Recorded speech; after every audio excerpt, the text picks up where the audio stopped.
Hello students, चलिए आज एक जर्नी पे चलते हैं और जर्नी का नाम होगा इनसाइड आवर अर्थ। बेसिकली यही है हमारे चैप्टर 2 का नाम। तो आज चैप्टर 2 में हम जानने वाले हैं कि अर्थ के अंदर आखिर है क्या। देखिए, earth out of the 8 planets is the only planet which is habitable. जिंदगी सिर्फ अर्थ पे पॉसिबल है। इसके लिए बहुत सारे रीजंस हैं।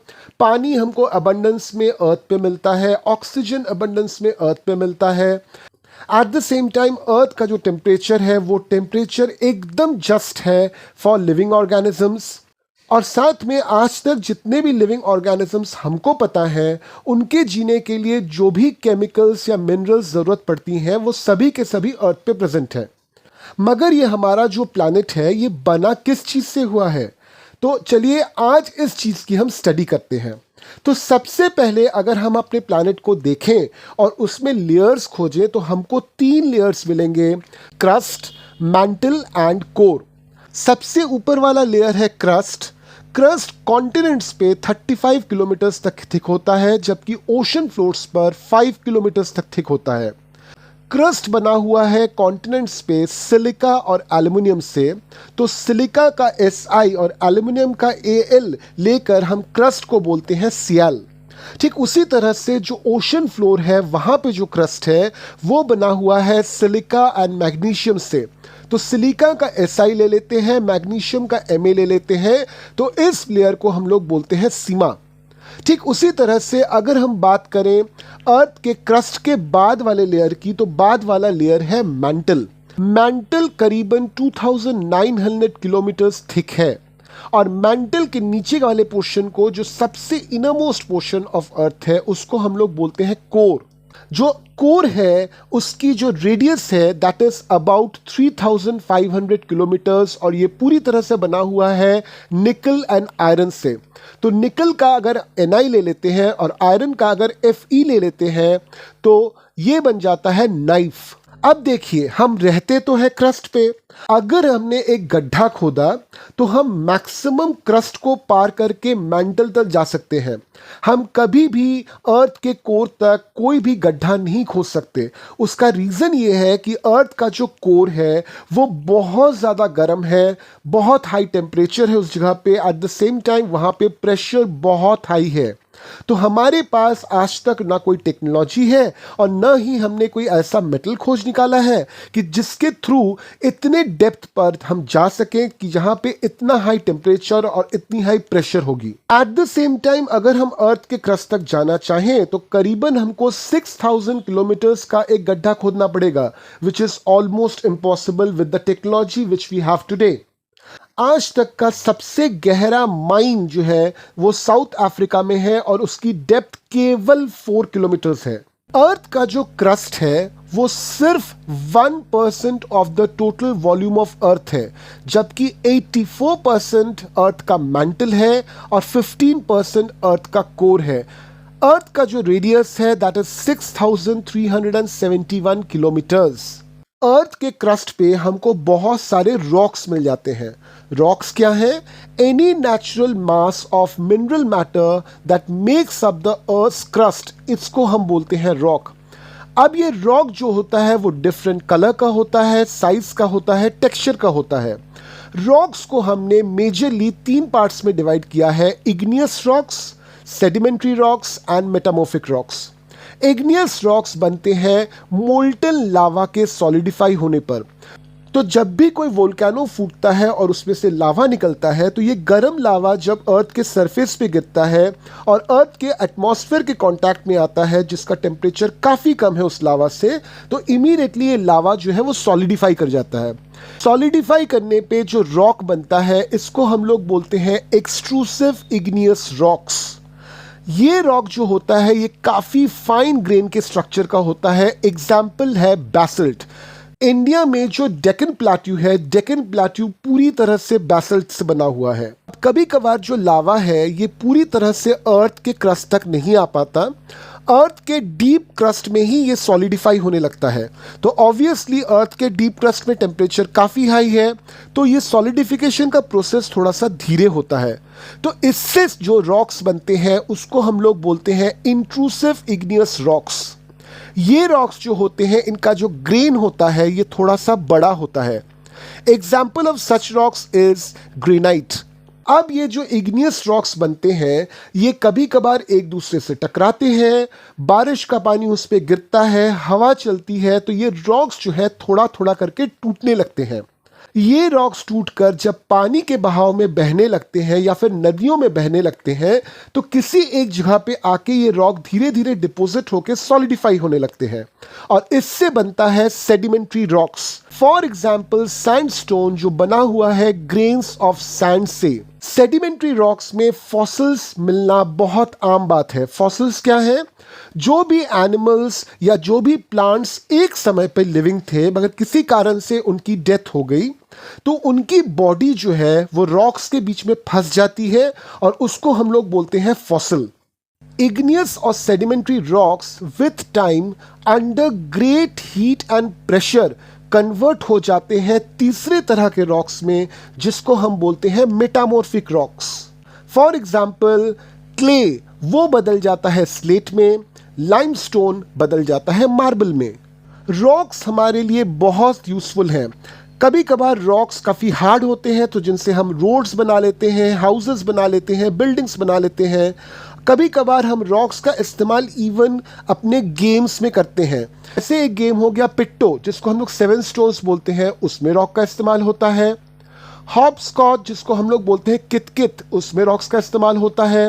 या फिर 5 स्टोन्स जिसको हम बोलते हैं गिट्टी खेलना, उसमें भी रॉक्स का इस्तेमाल होता है। अब आपने जैसे वाटर साइकिल सुना है, ठीक उसी तरह से रॉक साइकिल भी होता है। होता क्या है कि लावा जो निकला वोल्केनो से, वो लावा जब सॉलिडिफाई होता है तो उससे बनता है igneous rocks.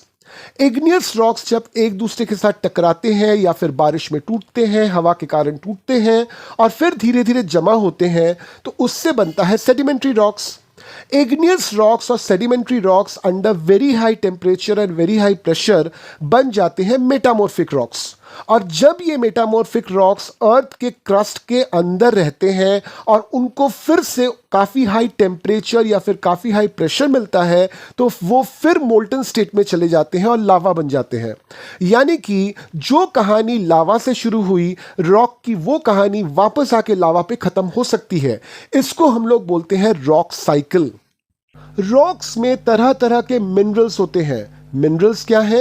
These are naturally occurring substances which have certain physical properties and definite chemical composition। तो बहुत तरह के मिनरल्स हैं जो हमारे लिए बहुत ज़्यादा यूजफुल है। मिनरल्स का ज़्यादातर इस्तेमाल हम फ्यूल्स में करते हैं, जैसे कोल हो गया, नेचुरल गैस हो गया, पेट्रोलियम हो गया।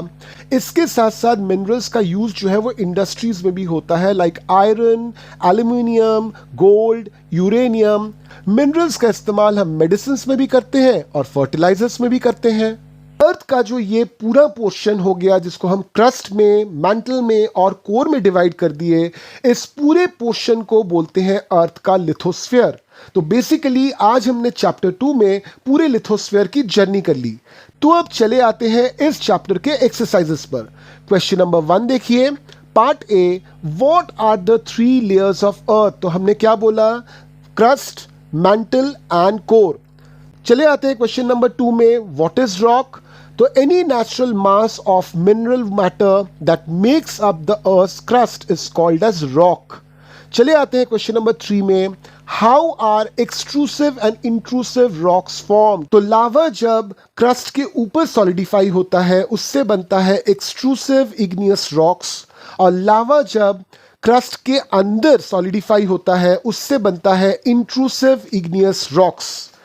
चले आते हैं क्वेश्चन नंबर 5 पर, What do you mean by the rock cycle। तो अब भी हमने रॉक साइकिल के बारे में पढ़ा, थोड़ा सा वीडियो को पीछे ले जाइए, आपको रॉक साइकिल का आंसर मिल जाएगा।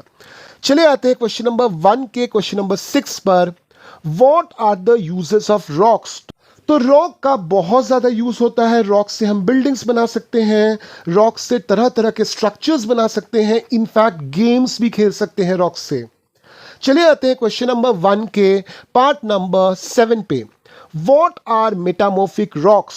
तो those rocks which are made by the igneous and sedimentary rocks under very high heat and very high pressure are basically called as the metamorphic rocks।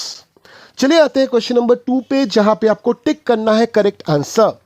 2 का 1, the rock which is made up of molten magma is called, it is called igneous rocks. 2 का 2, innermost layer of earth is, the answer is core.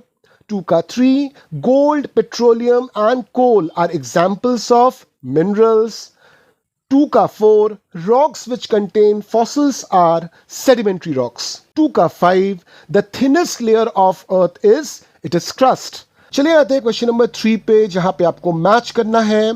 First is core, तो core क्या है basically, it is the innermost layer. Part 2 minerals, तो minerals क्या है basically, has definite chemical composition.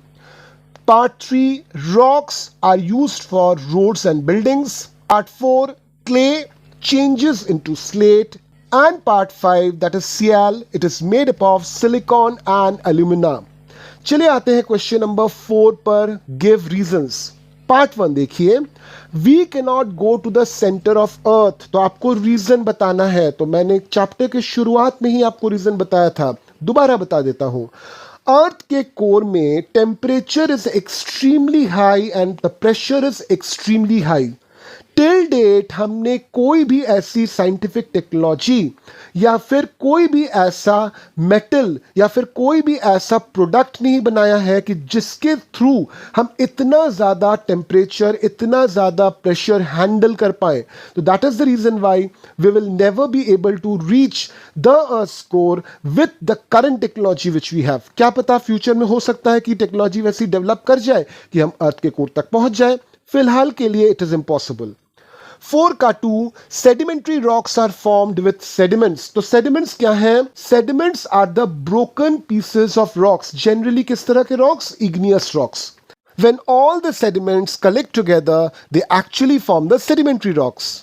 4 का 3, limestone is changed into marble. Now limestone is basically a sedimentary rock. Under extremely high temperature and extremely high pressure, basically it undergoes a change and it forms marble, which is basically a metamorphic rock. So this is the end of the question number 4. Question number 5 पर बहुत सारे items दिए हुए हैं, आपको बताना है कि कौन सा आइटम किस मिनरल से बना है। तो कढ़ाई, पैन एंड हैमर, ये 3 डायरेक्टली तो ऑब्वियसली आयरन से ही बनते हैं। ऑर्नामेंट्स बनते हैं गोल्ड या सिल्वर से। बेल और लैम्प जो यहाँ पे दी हुई है वो बनता है ब्रोंज से, और bronze basically is a mixture of tin and copper. तो चलिए, इससे हमारा चैप्टर 2 खत्म हो जाता है पूरी तरह से। थोड़ा इंतजार कीजिए, फिर से आपसे मिलते हैं चैप्टर नंबर 3 पर with the topic our changing earth. Till then keep learning.